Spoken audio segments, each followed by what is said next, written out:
₹1000 पैन लावून सांगतो. का बरं हो? अरे बाबा, सगळ्यांना थायलंडला जायचंय. पण काय? असं वाटतं खूप महाग आहे आणि खूप मोठी गोष्ट आहे. ते तर आहे ना भाई, 70-80 हजार लागतात. 70-80. पण मी जर तुम्हाला म्हटलो, की तुम्ही गोव्याच्या बजेटमध्ये थोडेसे पैसे अजून टाकून जर थायलंड जाऊ शकतात, तेही 5 रात्र आणि 6 दिवसांसाठी, तर कसं काय? आपल्या सगळ्यांचंच स्वप्न असतं, की आपल्याला आयुष्यात एकदा तरी इंटरनॅशनल ट्रिप करायची आहे आणि आपल्या बॅड बॉयजचं तर स्वप्नच असतं, की आपल्याला एकदा तरी थायलंडला जायचं. बट खूप लोकांना असं वाटतं, की खूप सारे पैसे लागतात. बिकॉज ऑफ ट्रॅव्हल पॅकेजेस आपण जेव्हा बघतो ते 70-80-90 हजार रुपये सांगतात. आणि दुसरी गोष्ट म्हणजे असं वाटतं, की विदेश जाणं खूप मोठी गोष्ट आहे. बट तसं काही नाही. तर ह्या व्हिडिओमध्ये आज मी तुम्हाला सांगणार आहे, की तुम्ही थायलंड ट्रिप 50,000 मध्ये कसं प्लॅन करू शकता. सुरुवात करूया फ्लाइट्स बुकिंगपासून. तर मित्रांनो, सगळ्यात जास्त जो आपला खर्च होतो तो फ्लाइट्समध्येच होतो. युजुअली रिटर्न तिकीट थायलंडची असते 25,000 पर्यंत. बट मी तुम्हाला हॅक सांगतो, ज्याने आपण ऑलमोस्ट 8-9 हजार रुपये वाचवणार आहे. सगळ्यात अगोदर आपल्याला प्री प्लॅन करायचं आहे. तर शोल्डर सीझन असतो सप्टेंबर आणि ऑक्टोबर मंथमध्ये. म्हणजे थायलंडमध्ये मॉन्सून असतो. खूप जास्त काही पाऊस येत नाही. आम्ही पण सप्टेंबरमध्येच गेलो होतो आणि आपण इझिली सगळं फिरू शकतो, मजा करू शकतो आणि बेस्ट पार्ट इज सगळे रेट्स अफोर्डेबल असतात. सो तुम्हाला काय करायचं आहे, स्काय स्कॅनर या वेबसाईटला जायचं आहे. त्यानंतर तिथे तुम्हाला मुंबई किंवा पुणे जिथून पण तुम्ही जाणार आहात ती सिटी चॉईस करायची. त्यानंतर बँकॉक टाकायचं आणि होल मंथ सिलेक्ट करून सर्चवर क्लिक करायचं. तर त्यानंतर तुम्हाला पूर्ण 8 वीकचा एक चार्ट येईल. तिथे तुम्हाला रेट्स दिसतील, की कोणत्या डेची काय रेट आहे आणि मग तुम्ही ते चॉईस करून बेस्ट डील घेऊन तुमची फ्लाईट बुक करायची तुम्हाला. आम्हाला 16,000 मध्येच रिटर्न फ्लाईट पडली होती. सो तुम्हाला पण भेटू शकते हा हॅक यूज करून. तुम्ही एअरलाईनच्या पर्सनल वेबसाईटला जाऊन सुद्धा ऑफर्स वगैरे चेक करून अजून प्राइसिंग कमी करू शकतात. तुम्ही जर ग्रुपमध्ये असाल तर तुमचं लगेज जे आहे त्याच्यात पण मॅनेजमेंट करून तुम्ही प्राईस कमी करू शकता. आणि त्यानंतर आपल्याला लागतो स्टे. त्याचे 2 ऑप्शन, एक आहे हॉटेल आणि एक आहे हॉस्टेल. तर आम्ही हॉस्टेलला पण थांबलो, हॉटेलला पण थांबलो. दोघांचा डिफरन्स सांगतो. तुम्ही जर ग्रुपमध्ये असाल तर I think hotel is best. तुम्हाला 600-700 पर नाईटला तुम्हाला रूम भेटून जाईल पर पर्सनसाठी. आणि जर तुम्ही सोलो असणार तर तुम्ही बिंदास हॉस्टेल बुक करा.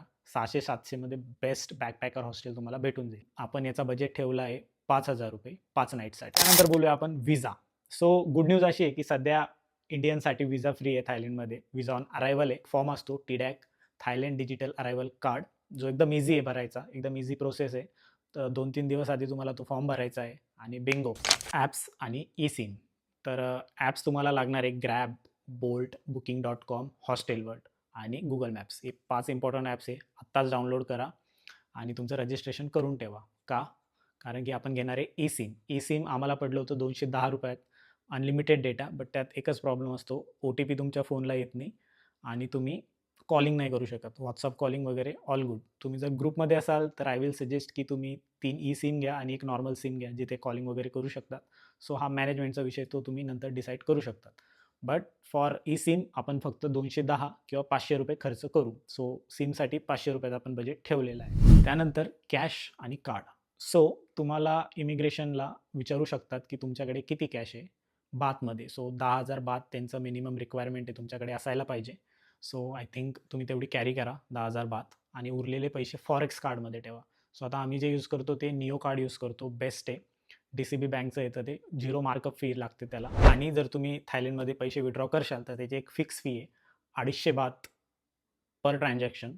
सो ऑलमोस्ट ₹750-800 एका ट्रान्झॅक्शनला लागतात. तर तुम्ही ही मॅनेजमेंट पण अगदीच करून जा की किती कॅश तुम्हाला लागणार आहे आणि किती तुम्ही निओ कार्डमध्ये ठेवायला पाहिजे. सो आता आपण बोलूया इमिग्रेशनबद्दल. खूप लोकांना असं वाटतं की इमिग्रेशन खूप अवघड प्रोसेस आहे किंवा ते काय विचारतील, काय नाही विचारणार. बट तुम्हाला एक गोष्ट सांगतो, एशियन कंट्रीज ज्या आहेत त्या खूप इझी इमिग्रेशन प्रोसेस असते त्यांची. सो घाबरण्याचं काही कारण नाही, स्पेशली थायलंडमध्ये. फक्त तुम्हाला एक चेकलिस्ट सांगतो, ती तुम्ही कॅरी करा अँड बिंगो. फर्स्ट तुमचं रिटर्न फ्लाईट बुकिंगचं तिकीट तुमच्याकडे पाहिजे, प्रिंटआउट मारून घ्या. त्याच्यानंतर फर्स्ट नाईटचं तुमचं हॉटेल किंवा हॉस्टेलचं बुकिंग तुमच्याकडे पाहिजे. 10K बात तुमच्यासोबत पाहिजे आणि बी कॉन्फिडंट. त्यांनी जर विचारलं तुम्ही कशासाठी आलाय, तर सांगा टुरिस्ट आहे, फिरायला आलोय. That's it. सहसा कोणालाच काही विचारत नाही. स्टॅम्प मारतात आणि तुम्ही येईन. आणि हां, TDAC विसरू नका. TDAC भरल्यानंतर त्याचं प्रिंटआउट मोबाईलमध्ये ठेवा किंवा प्रिंट करून सुद्धा ठेवा. मोबाईल कधी-कधी शटडाऊन होतो, सो प्रॉब्लेम येऊ शकतो. आता आपण पोहोचलोय बँकॉकमध्ये. तर आता नेक्स्ट हॅक आहे की एअरपोर्टपासून आपल्या हॉटेलला किंवा हॉस्टेलला कसं जायचं. युजुअली लोकं कॅब करतात आणि ते खूप महाग पडतं एअरपोर्टपासून. कारण एअरपोर्टचे प्राइजेस तुम्हाला माहिती आहे गोवाचे पण खूप जास्त राहतात. कधी-कधी ₹3,000-3,000 ते चार्ज करतात. सो आपल्याला काय करायचं आहे, आपल्याला 2 ऑप्शन आहे. फर्स्ट इज मेट्रो, जी खूप भारी आहे. म्हणजे बँकॉकमध्ये जर तुम्हाला ट्रॅव्हल करायचं तर सगळ्या ठिकाणी जाते ती. आणि दुसरं ऑप्शन आहे बस. तर आम्ही बस चॉईस केला होता आणि आम्ही फक्त ₹150 आमच्या लोकेशनला गेलेलो होतो. So it is very affordable आणि तुम्हाला याची पूर्ण माहिती Google मॅप्सवर भेटेल. तुम्हाला काय करायचं आहे, फक्त मॅप उघडायचा आहे, तुमचं लोकेशन टाकायचं आहे, फॉर एक्झाम्पल खावसन रोड, आणि तुम्हाला तिथे खाली दिसून जाईल की कोणती मेट्रो तिथे जाते, कुठून स्टेशन चेंज करायचं आहे किंवा कोणत्या नंबरची बस आपल्याला तिथे घेऊन जाते. So it's very easy. So cab करायची काही गरज नाही आहे. एक्सेप्ट जर तुम्ही ग्रुपमध्ये आहात 4 लोकं, तर तुम्हाला कॅब परवडू शकते. बट जे सोलो जात आहेत किंवा कपल जात आहेत, आय विल इन्सिस्ट देम की तुम्ही बस आणि मेट्रोचा वापर करा. आता गोष्ट येते काय काय बघायचं बँकॉकमध्ये. सो खूप सारे ऑप्शन्स आहे आणि तुमच्या आवडीनुसार तुम्ही चॉईस करा. बट मी बेस्ट ऑफ सांगतो तुम्हाला. तुम्हाला टुरिस्ट नाही बनायचं आहे, तुम्हाला बनायचं आहे ट्रॅव्हलर. सो ते कसं सांगतो. फर्स्ट वॅटारून, जो खूप इंस्टाग्रामेबल स्पॉट आहे, खूप सुंदर फोटो येतात. बेस्ट टाईम आहे सनसेट किंवा सनराईज. त्याचं तिकीट आहे ₹600. सेकंड प्लेस आहे ग्रँड पॅलेस, जो की अजून एक इंस्टाग्रामेबल स्पॉट आहे. खूप सुंदर आहे. त्याचं तिकीट आहे ₹1400. त्यानंतर तुम्ही आयकॉनिझम, त्याच्यानंतर MKB सेंटर, प्लॅटिनम मॉल, हे सुद्धा लोकेशन्स कव्हर करू शकता. त्यानंतर पार्टी कुठे करायची? तर पार्टी खावसान रोडला करायची. क्लब्सला वगैरे जायची गरज नाही. खूप एक्सपेन्सिव्ह असतात तिथे गोष्टी. पण तुम्ही जर खावसान रोडला आला तर तो रोड रात्री 10 वाजेपासून सकाळी 6 वाजेपर्यंत फुल पार्टी मोडमध्ये असतो, फुल पैसा वसूल. आणि दुसरी गोष्ट अशी की I will not recommend you की तुम्ही मॅनकॉन स्काय वॉकला जा किंवा स्पेस अँड टाईम क्यूब तिथे जा, कारण त्याचे तिकीट खूप एक्सपेन्सिव्ह आहे आणि अकॉर्डिंग टू एक्सपिरियन्स मला नाही वाटत ते वर्थ आहे. So you can avoid those 2 thing. हॉय boy, सोई 6 आणि नाना प्लाझा. तिथे जा, एन्जॉय करा, बट बी सेफ आणि बी रिस्पॉन्सिबल, कारण खूप सारे स्कॅम्स होतात तिथे. जर तुम्हाला अवॉइड करता आलं तर तुम्ही करा, बट जर तुम्हाला जायचंच असेल तर जा, नीट बघा, काही घेऊ नका, एन्जॉय करा, सेफ राहा. कारण पैशाचे खूप सारे स्कॅम्स होतात तिथे. तुम्ही हे जाऊन ChatGPTला विचारा आणि डिटेल्स तिथून घ्या आणि त्याच्यानंतरच या लोकेशनला व्हिजिट करा. त्यानंतर सगळ्यात जास्त खर्च जो होतो तो खाण्यावर होतो. कारण भाई थायलंडचं जे जेवण आहे ना, ते आपल्याला अजिबात आवडत नाही. तुम्ही व्हेज खा किंवा ते नॉन-व्हेज खा, इट इज लाईक समथिंग एल्सच. आपल्याला आवडतच नाही. सो हॅक असा आहे की 7-Elevenचं स्टोअर तुम्हाला माहीतच असेल. तर एक गो टू स्टोअर आहे थायलंडमध्ये आपण जेव्हा असतो. तर आम्ही त्याला ॲज अ ब्रेकफास्ट हब असं चॉईस केलेलं होतं. कारण तिथे खूप सारे ब्रेकफास्टचे आणि स्नॅकचे ऑप्शन्स असतात. सो आणि कमी रेट्समध्ये, चांगल्या रेट्समध्ये भेटतात. सेकंड आहे की स्ट्रीट फूड, पॅड थाई आणि खूप वेगवेगळे प्रकारचे चिकनचे स्नॅक्स वगैरे तिथे भेटतात. ते तुम्ही एन्जॉय करू शकतात. आणि रात्री जे डिनर आपण करतो, ते तुम्ही इंडियन रेस्टॉरंटमध्ये करा. टोटल ₹6000 आपल्याला खाण्यासाठी लागतील. पटायला जायच्या आधी आता तुम्हाला सांगतो तुम्ही शॉपिंग कुठे करायची. तर जर तुम्हाला शॉपिंग करायची खूप आवड असेल, तर तुम्ही जाऊ शकतात प्लॅटिनम मॉलला. तिथे खूप सारे शॉपिंगचे ऑप्शन्स आहेत आणि अफोर्डेबल रेट्समध्ये. आणि जर तुम्हाला इलेक्ट्रॉनिक्सची शॉपिंग करायची असेल, तर तुम्ही जाऊ शकतात MBK सेंटरला. सो तिथे पण खूप सारे शॉपिंगचे ऑप्शन्स आहेत. फर्स्ट कॉपीचे ब्रँड भेटतात तिथे, बट आय थिंक सो खूप कॉस्टली आहेत. दुसरा ऑप्शन असा आहे, जर तुम्ही पटायाला गेले, तर तिथे पटाया नाईट बाजार म्हणून एक मॉल आहे. मॉल इन द सेन्स की स्ट्रीट शॉपिंग आहे. खूप सारे ऑप्शन्स आहेत. टॉयज, त्याच्यानंतर sunglasses, first copies of brand, purses आणि ड्रेसेस, खूप सारे ऑप्शन्स आहे आणि अफोर्डेबल रेट्समध्ये. तुम्ही बार्गेनिंग पण करू शकता तिथे. सो मला वाटतं पटाया इज ऑल्सो गुड ऑप्शन. आता 2 दिवस आपण बँकॉक पूर्ण फिरलेलो आहे आणि आता वेळ आहे पटायाला जायची.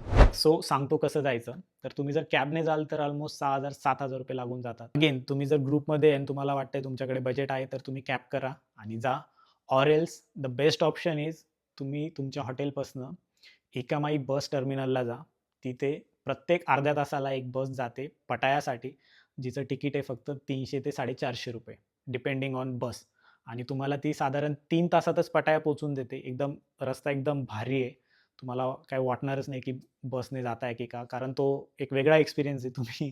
तुम्हाला वाटेल बस आहे तर बाई आपल्यासारखे नाही, खड्डे-खुड्डे रस्त्याला. एक नंबर चिकना रोड आहे आणि 3 तासात तुम्ही पटाया जाता. आता आपण आलोय पटायामध्ये आणि आपल्याकडे 3 रात्र आणि 4 दिवस पटायामध्ये. आता सांगतो तुम्हाला काय करायचंय, काय-काय बघायचंय. सो सगळ्यात आधी तुम्ही डॉल्फिन शो नक्की बघा. ₹1800 ते ₹2000 तिकीट आहे. 50 मिनिटाचा शो असतो आणि फुल पैसा वसूल. एक नंबर मजा येईल तुम्हाला. त्याच्यानंतर दुसरी गोष्ट आहे टायगर पार्क. जर तुम्हाला वाघोबा आवडत असतील, हा टायगर मी तिथनंच आणलेला आहे. सो तुम्ही कन्सिडर करू शकता तिथे जायचं. तिथे तुम्ही फोटो वगैरे काढू शकतात वाघासोबत. बट त्याचे रेट्स पण थोडे हाय आहे. तर तुम्ही त्याचे रेट्स चेक करून डिसाईड करू शकतात. आणि तिसरी गोष्ट आहे फ्लोटिंग मार्केट आणि ट्रूथ ॲप सँच्युरी. ते तुम्ही Google करून बघून घ्या कसं आहे, काय आहे. जर तुम्हाला आवडत असेल तर तुम्ही जाऊ शकता. आणि त्यानंतर आपल्याला माहिती आहे पटाया is a party destination. So सगळ्यात फेमस अट्रॅक्शन पटायामध्ये वॉकिंग स्ट्रीट आणि त्याच्यानंतर पटाया स्ट्रीट. सो त्याबद्दल बोलूया आपण पुढच्या सेक्शनमध्ये. आता पटायामध्ये फिरायचं कसं? जर तुम्ही बाईक रेंट केली तर बाईकचे 900 रुपये पर डेचा चार्ज आहे. त्यानंतर पोलिसने जर पकडलं तर ₹1,500 ऑन द स्पॉट फाईन बसतो, ज्याची व्हॅलिडिटी 24 तास असते आणि फ्युलचे पकडून घ्या ₹300. सो ऑलमोस्ट तुम्हाला 2,500-3,000 मध्ये ती बाईक पडते. So I will not recommend you की तुम्ही बाईक घ्या. आम्ही घेतली होती, आम्ही चुकी केली, बट तुम्ही नका करू. त्यापेक्षा तुम्ही तिथे जे लोकल ट्रान्सपोर्टने फिरतात, तिथे ₹100-100 तुम्हाला एक जागेवरून दुसऱ्या जागेवर जाता येतं. आणि बेस्ट म्हणजे जर तुम्ही वॉकिंग स्ट्रीटच्या जर तुम्ही हॉटेल केली, तर तुम्हाला वॉकिंग डिस्टन्सवरच सगळं भेटून जाईल. मॉल, ते नाईट मार्केट, त्याच्यानंतर वॉकिंग स्ट्रीट, पटाया स्ट्रीट आणि हे जे 2-4 स्पॉट मी तुम्हाला सांगितले तिथे तुम्ही कॅब करून जा. सो आता आपण बोलूया most common scams happened in पटाया. तो सगळ्यात आधी जो स्कॅम आहे तो एक क्लब्सचा. तर तुम्ही जिथल्या पण क्लब्समध्ये जाशाल तर मेक शुअर तुम्ही त्यांच्याशी आधीच सगळं क्लिअर करून घ्या. नाहीतर ते सांगतील ही ड्रिंक मागवा, ती ड्रिंक मागवा आणि त्याचे खूप सारे पैसे तुमच्याकडून घेऊन घेतील आणि हा सगळ्यात डेंजर स्कॅम्स होतो. त्याच्यानंतर दुसरा स्कॅम आहे पटाया स्ट्रीटचा. Don't believe on anyone. Pattaya स्ट्रीटला अवॉइड करा. बीचला जा, एन्जॉय वगैरे करा, बट पटाया स्ट्रीटला काहीच करू नका. No means no. त्याच्यानंतर तिसरा स्कॅम आहे, जर तुम्ही असं फिरत असणार, तुमचं जर टक्कल असेल, पोट बाहेर आलेलं असेल, तर 2 लोकं येतात आणि विचारतात, "भाई आपको क्या हुआ है? ये हुआ है, ऐसे चाहिए क्या, वैसे चाहिए क्या?" आणि ते तुम्हाला एका शॉपमध्ये घेऊन जातात आणि तुमच्याकडून खूप सारे पैसे लुटतात. म्हणजे प्रोडक्ट देतात, but it's a pure scam. Last common scam आहे बाईकचा. जर तुम्ही बाईक घेतलीस, तर त्याचा एक प्रॉपर व्हिडिओ बनवून घ्या. कारण ते जेव्हा आपण बाईक रिटर्न करतो, तेव्हा एक्स्ट्रा चार्ज लावतात स्क्रॅचचे वगैरे, वगैरे, जे आपण केलेले नसतात आणि आपल्याला पासपोर्ट त्यांना डिपॉझिट द्यायला लागतो. सो त्याच्यामुळे आपल्याला ते ॲट द मोमेंट ते पैसे भरावेच लागतात, कारण आपला पासपोर्ट त्यांच्याकडे असतो. सो तो पण एक फेमस स्कॅम आहे पटायामध्ये, तो पण अवॉइड करा. आणि हे जे मी स्कॅम सांगितले हे मोस्ट कॉमन आहे. अजून जर डीपमध्ये माहिती पाहिजे असेल तर दुसरे व्हिडिओज पण बघा, Google करा, ChatGPT करा आणि सगळी माहिती घेऊनच तिथे जा. स्पेशली जर तुम्ही फर्स्ट टाईम जाताय तर. कारण पटाया is very hard for first timers. So be aware, be safe, be responsible while enjoying in पटाया. सो आता आपण करूया budget breakdown. Almost same budget आहे जे आम्हाला लागलं होतं. फ्लाइट्स ₹16,000, स्टे ₹5,000, त्याच्यानंतर food ₹6,000, local transport ₹3,000, visa is free, activities ₹5,000 to ₹6,000. Total आपला खर्च झाला ₹37,000 आणि जे एक्स्ट्रा ₹13,000 वाचले ते तर तुम्हाला माहिती आहे कसे युटिलाइज करायचे. पार्टी, शॉपिंग ते तुमच्यावर आहे आणि तिथे कितीही पैसे ना ते कमीच पडतात. सो जर तुम्ही रिस्पॉन्सिबल असाल, सेफ राहाल, तर ₹13,000 good enough to party hard, explore Pattaya and Bangkok. त्याच्यानंतर जेव्हा पटायावरून आपण रिटर्न येणार आहेत एअरपोर्टला, ते सुद्धा तुम्ही बसने या किंवा लास्टला तुम्ही कॅब करू शकता. त्याच्याने तुमचा टाईम वाचेल आणि तो टाईम तुम्ही पटायामध्ये युटिलाइज करू शकता. So yeah this is all about Thailand travel guide. तुम्ही कसं काय 50,000 मध्ये ही ट्रिप तुमची प्लॅन करू शकतात हे मी तुम्हाला सांगायचा प्रयत्न केला आणि आय होप तुम्हाला माहिती कळाली असेल. जर नसेल कळाली तर प्लीज कमेंट करून मला सांगा आणि मी जर काही मिस केलं असेल तर तेही कमेंट करून मला सांगा आणि मी तुम्हाला भेटतो पुढच्या व्हिडिओमध्ये. तोपर्यंत गुड बाय.